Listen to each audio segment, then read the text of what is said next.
Hello everyone, it's Lisa Brown with InkandInspirations.com. Thank you for joining me today and welcome to the first card in my 2019 Stampin' Up! Christmas cards in July card idea. This is the first in a series of 5 back-to-back videos and information on my blog at InkandInspiration.com using current Stampin' Up! Product to make Christmas cards. So today in this video we're going to be making one with this carryover stamp set that's in the annual catalog. It's called Merry Christmas to All. Now it comes with some dies, but I am just using 2 of the sentiments from this set to create this card. And look at that, how pretty that is. That is that peacock foil and specialty paper, and I just loved it for the holidays. So let's get started. I have just a plain Whisper White card base that is cut at 5.5 by 8.5 and scored at 4 1/4, and I gave it a good crease with my bone folder. Now I have this particular piece of the foil, the specialty paper, and you can see I have the little lines running side to side on this one. On this one, they're up and down, okay? So it doesn't matter. It's a beautiful design with whichever way you position it. So let's go ahead and attach that to the card front. I'm going to use our Tombow liquid glue. The foil is rather thick, and this, although takes a little while to dry, will give it a good stick, okay? So I'm just going to place it over the card front and leave that little border around the edge showing the card base. Okay, I'm going to hold that just for a second, and then we're going to carry on with some embossing. So I've already cut a piece of the foil in the same color, and it is cut with our stitched nested dies. This comes with the Bird Ballad Suite, but these dies are great for anything. And I used this size right here, okay, to cut that piece out. And a tip I have for when you're running it through the Big Shot, I used the platform, the thin die adapter, a cutting plate, then I had the paper, and then the die, and then another cutting plate on top. I just cut a piece of foil just the size I need. I try not to run a big piece through, especially if you're using old cutting plates like mine. These little etched places from running through from many dies can etch your paper, okay? So don't run any bigger than you really need to cut with your foil paper. All right. So now, usually as when we emboss, I'm going to go ahead and use my embossing buddy, and I'm going to run it over the top. It's like an anti-static powder, and it keeps the embossing powder from sticking mostly in other places where you don't need it. All right. Now I have the sentiment, "May the beauty of the season fill your heart with joy," already mounted on my clear block. I'm going to take some embossing ink, Versamark, and ink up my stamp really well.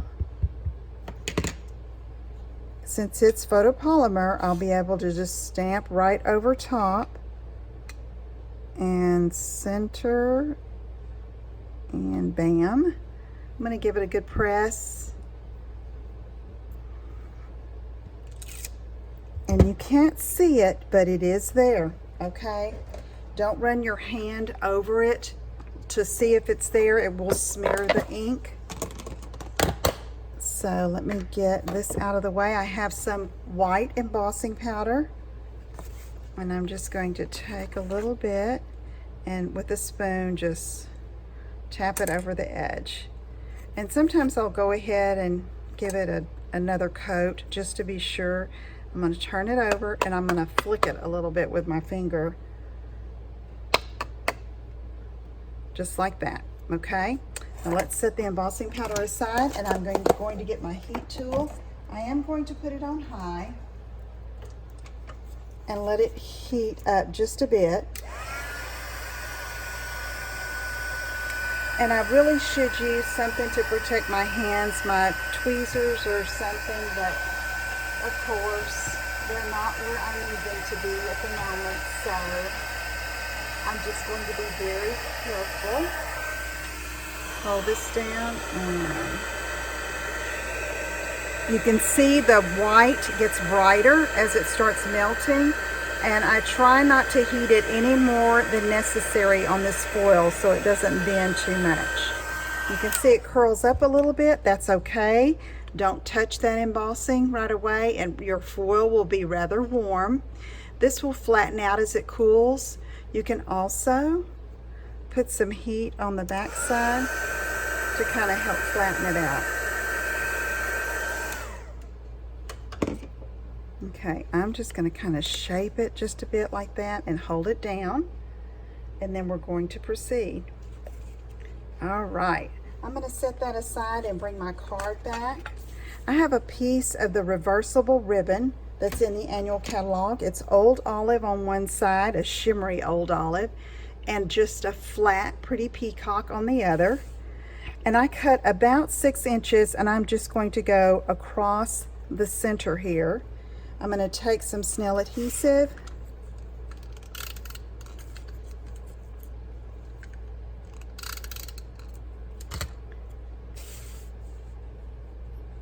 and put it across the center. Now, after I get through working with the card, I'll come back and trim these ends a bit, which is why I didn't put an adhesive toward the end. I am going to trim that off. Okay, now I'm going to take this piece and just kind of work with it just a little bit to flatten it out. And to get it to lie nice and pretty, I'm going to go ahead and use some liquid glue again and hold it down just for a bit. Now, when you're making Christmas cards, you can, oh, I got some glue. It's all right. It's all right. Don't panic. You can do this in stages, okay, like assembly line fashion. I'm going to hold that and clean my hand. Okay.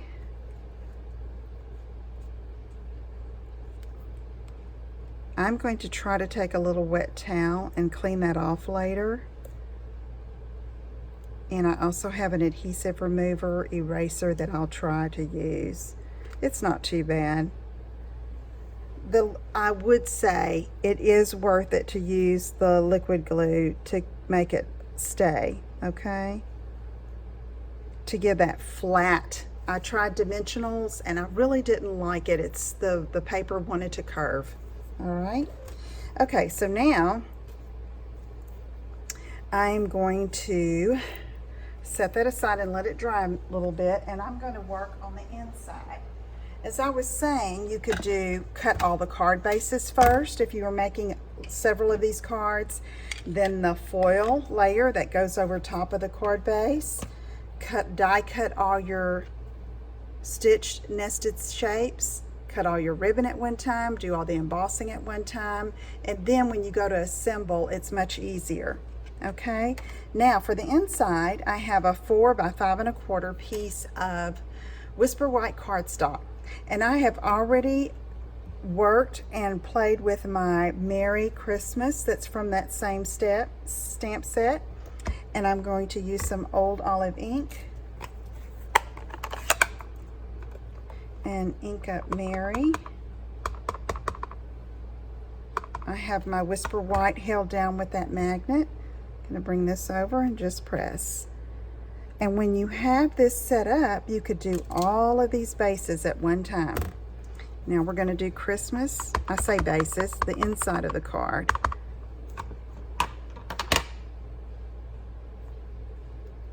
Merry Christmas. There we go. All right, so now let's take that off. I'll move my Stampin' Stamp-a-Radass, Lisa. Okay, Stamparatus. Let's put this here.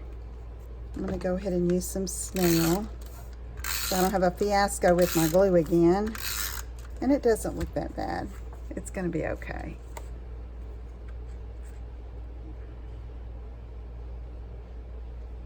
Okay. Now what I'm going to do is kind of work with that just a little bit. I'm going to use some of the Noble Peacock rhinestones. I think these are currently on back order, but we should be getting some more in.